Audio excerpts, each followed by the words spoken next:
Bueno, las protestas en Venezuela han sido conocidas por el mundo a través de los medios de comunicación. El gobierno de Nicolás Maduro, como sabemos, cortó la señal por cable del canal NTN 24 y ahora ha amenazado con sacar del país y ha revocado los permisos de trabajo del personal de CNN.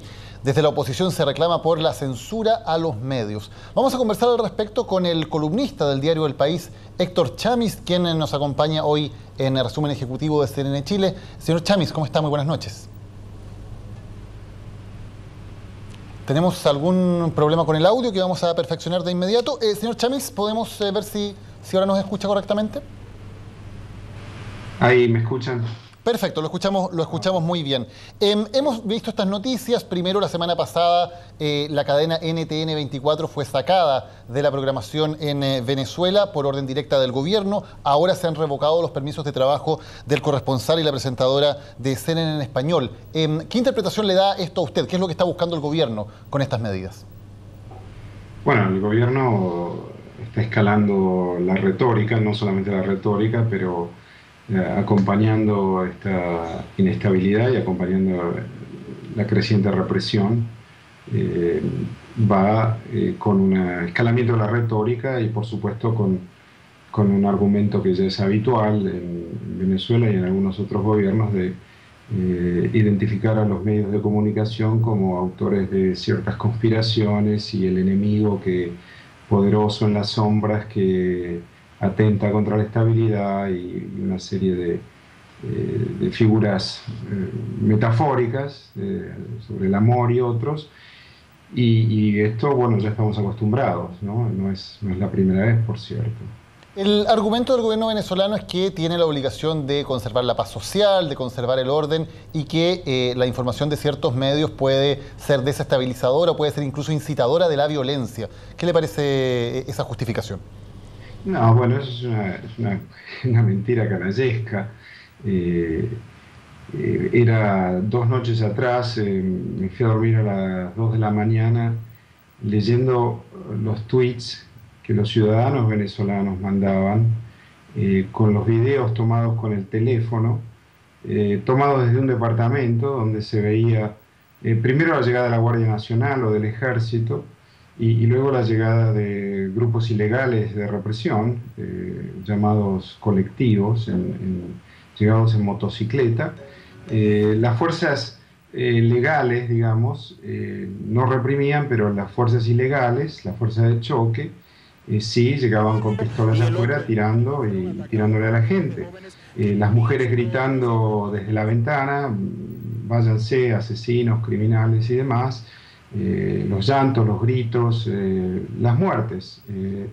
Entonces, lo que el presidente Maduro, como todo presidente de un régimen autoritario, está tratando, que las noticias, los atropellos y los abusos no lleguen al exterior. Es así de simple. ¿Qué tan Ahí está. Perdón. Sí. ¿Qué tan efectivo es este tipo de medidas? Usted hacía precisamente mención a lo que ocurre con las redes sociales, que sirven para, de todas maneras, difundir mucha información. ¿Es posible realmente tener un control de la información en un mundo en que todas las personas tienen, por ejemplo, acceso a redes sociales, a Twitter, a Facebook, a subir videos a YouTube, etcétera? No, es absolutamente estéril. Tal vez tenga algún grado de éxito o un grado significativo de éxito en Corea del Norte, pero ciertamente que no en Venezuela. Yo jugaba un poco en esa nota con la metáfora con la Plaza Tiananmen, que las cámaras de CNN justamente hicieron irrupción en las casas de virtualmente todos los ciudadanos del mundo, transmitiendo las 24 horas, hasta que en aquel momento tuvieron que irse por orden del gobierno chino. Y lo que pasó después no se pudo ver. Hubo información de cuántos fueron los muertos, los tanques entraron en la plaza y hubo una masacre. Y que eran también estudiantes chinos reclamando por derechos, apertura, por cambios políticos. En ese momento, precisamente, no había redes sociales, no había el teléfono inteligente que virtualmente todos los ciudadanos del mundo poseen y que los transforma en periodistas. Que transmiten, que divulgan y que se comunican, que facilita la acción colectiva. Desde la revuelta de Túnez, donde comenzó la primavera árabe, que fue un suicidio de un vendedor ambulante captado por un teléfono móvil y transmitido a toda la región en minutos, y ese fue el comienzo, hasta lo que está pasando en Venezuela hoy, donde sí han intervenido Twitter, han bajado señales, pero la masificación de estos medios y las dificultades de ejercer censura sobre ellos una vez que están en operación es significativo, y entonces ya hoy tenemos grandes cantidades de minutos, si no horas, de tapes y de tapes tomados por ciudadanos venezolanos de la magnitud de la represión, las características de la represión, la brutalidad, el abuso, la ilegalidad de la represión. Ahora, usted ha ocupado en varias ocasiones el término de gobierno autoritario, de acciones propias de un gobierno autoritario. El gobierno de Nicolás Maduro fue elegido mediante elecciones, ganó unas elecciones presidenciales, acaba de ganar ahora otras elecciones hace solo un par de meses con bastante mayoría. ¿Es propiamente un gobierno plenamente democrático el de Nicolás Maduro o tiene resabios o tiene características autoritarias? No, el gobierno es autoritario. No sería la primera vez que un gobierno autoritario es elegido por el voto. Stroessner en Paraguay gobernó de esa manera. Suharto en Indonesia gobernó 20 años llegando al poder por elecciones, y de hecho controlaba 3 partidos que competían, con comillas la palabra competían entre sí. Salazar en Portugal gobernó por el voto. No hay nada extraordinario, no es una patología que un gobierno autoritario haya llegado por el voto. Ha ocurrido. Lo que tenemos que dejar en claro, y este es un poco yo diría la crisis de identidad que está sufriendo una buena parte de la izquierda latinoamericana, que no termina de entender qué significa ser progresista en definitiva. Ser progresista significa tener derechos. Primero que nada, derechos. Cuanto más derechos, más progresista uno es. Lo que hay que entender que la democracia es una manera de elegir gobierno por medio del voto. Después podemos conversar, si quiere, un poco sobre la naturaleza de la última elección también, donde no fue ni muy limpia, ni muy libre, ni muy competitiva por manipulación del gobierno, pero eso es otra cosa. Pero aún así, supongamos que sí, que fue libre y transparente y que Maduro es el legítimo presidente.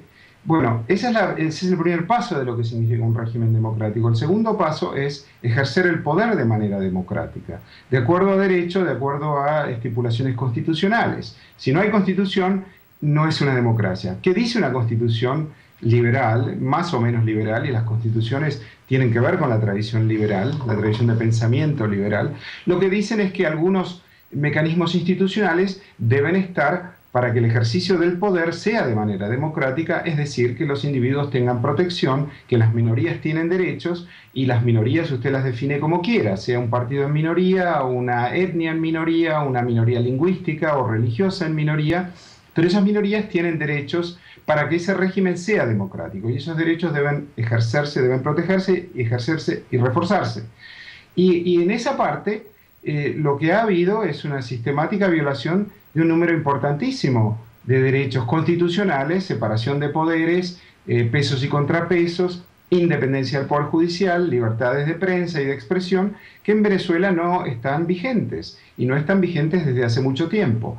Entonces, la elección no alcanza, la elección es simplemente un rito en Venezuela hoy, es un rito para certificar, para legitimizar una decisión tomada de antemano, que es la perpetuación en el poder del chavismo, que está en el poder hace ya 14 años. Señor Chamiz, usted decía el progresismo tiene que ver con derechos, con que se garanticen efectivamente derechos. Desde el gobierno de Venezuela se dice que este gobierno y que el chavismo ha sido mucho más efectivo que otros gobiernos latinoamericanos en garantizar derechos sociales, como el derecho a la educación, el derecho a la salud o el derecho a la vivienda. ¿Ese es un argumento en favor del gobierno venezolano como un gobierno efectivamente progresista? Sí, pero el progresismo no significa expandir derechos sociales a expensas de otro tipo de derechos.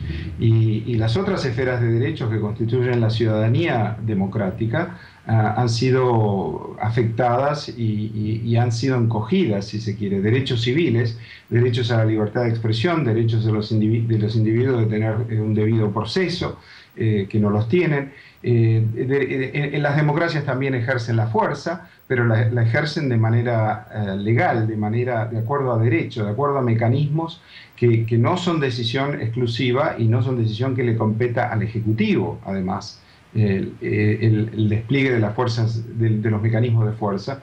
Y lo mismo con los derechos políticos, porque si uno mira, sí, el derecho a voto es universal, las elecciones han sido tal vez bien contadas, ha habido disputas, la diferencia fue del 1%, pero cuando miramos el proceso que llevó a las elecciones, está documentado eso por diversas organizaciones, el acceso a los medios de comunicación en el periodo preelectoral fue de 25-1, proporción de 25-1 en la relación entre el tiempo distribuido a favor de Maduro y el tiempo distribuido a favor de Capriles.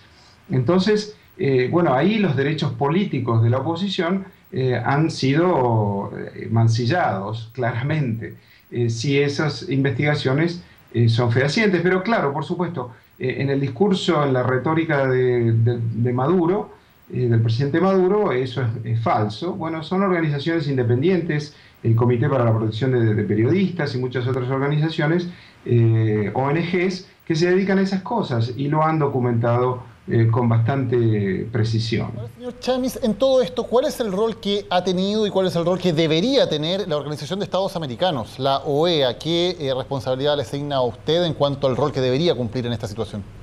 Bueno, esto es parte, esto es interesante, ¿no? El presidente Maduro hablaba sobre la injerencia, la no injerencia. En temas de derechos humanos no hay jurisdicción nacional. La jurisdicción es universal, porque si no, no habría derecho internacional y los derechos humanos están consagrados en el derecho internacional.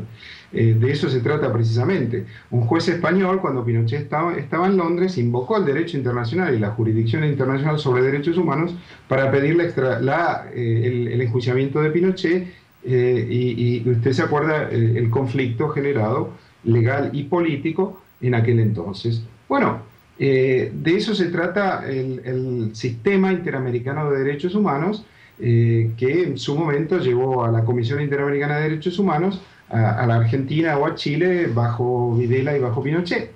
Entonces, lo que se ha visto fehacientemente y filmado por los teléfonos de ciudadanos comunes, ciudadanos de a pie, como dice el presidente Maduro, venezolanos, es que ha habido una masiva violación de derechos. La OEA tiene un instrumento que es la Comisión Interamericana de Derechos Humanos y podría usarla, pero ha decidido no usarla. Esto es nuevamente un poco lo que me refería antes, que es esta crisis de identidad del progresismo. Se ha usado contra Pinochet y Videla, enhorabuena, y debería estar siendo usada en este momento, pero el secretario general no lo hace. El secretario general ha estado callado. Hay otros gobiernos que han apoyado a Maduro porque ha ganado la elección, lo de Cristina Kirchner de esta mañana creo que fue, es patético, es el presidente elegido. Pero el presidente elegido no fue elegido para violar derechos, fue elegido para respetarlos y para reforzarlos, de acuerdo a la estructura constitucional de una democracia. Héctor Chamiz, columnista del diario El País, muchas gracias por haber conversado hoy con nosotros en CNN Chile. Buenas noches. Gracias a ustedes, un gusto haber conversado con ustedes.